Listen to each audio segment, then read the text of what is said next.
Zakaj je javnost o izbruhu garij v novogoriški splošni bolnišnici Franca Derganca izvedela šele zdaj? Že sredi junija so jo potrdili pri enem od pacientov na intenzivnem oddelku, nato se je okužilo še 10 zaposlenih na istem oddelku bolnišnice. Po ukrepanju v skladu z navodili NIJZ so okužbo, kot sedaj kaže, zajezili, saj v zadnjih 10 dneh niso zaznali novega izbruha. Več pa Mateja Polšak-Čuk. Ko so v šempetrski splošni bolnišnici sredi junija pri pacientu na intenzivnem oddelku potrdili okužbo z garjami, se je pri njih zdravil že 2 tedna. Ravno dolga latentna doba je eden glavnih vzrokov za hitro širjenje kužnih garij. V bolnišnici je tako zbolelo 10 zaposlenih na oddelku. Je bil najhujši primer teh garij prav pri tem pacientu, zato je bil v bistvu ta prenosno na ta zaposleni kader.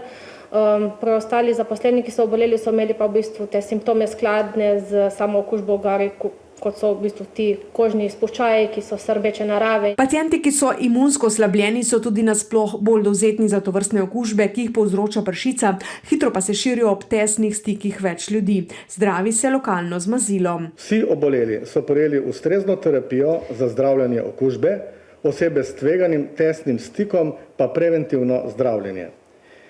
Izvedeni so bili tudi vsi higienski ukrepi po navodilih NIJZ. Pomembno seznanitev in dejansko potem zdravljenje tako pacienta, kakor njegovih testnih kontaktov. Bolezen se pa prenaša s testnim kontaktom koža na koža in neposredno preko predmetov, to so lahko posteljnina, brisače in tako naprej. Kot se kaže, so izbruh zajezili, saj zadnjih 10 dni niso zaznali novih primerov, pacient je že v domači oskrbi. Previdnost ob tem nikakor ni odveč, saj inkubacijska doba traja kar 6 tednov. Ob tem se postavlja vprašanje, zakaj so javnost o okužbi obvestili več kot mesec po izbruhu. Obvestili smo območno enoto NIJZ.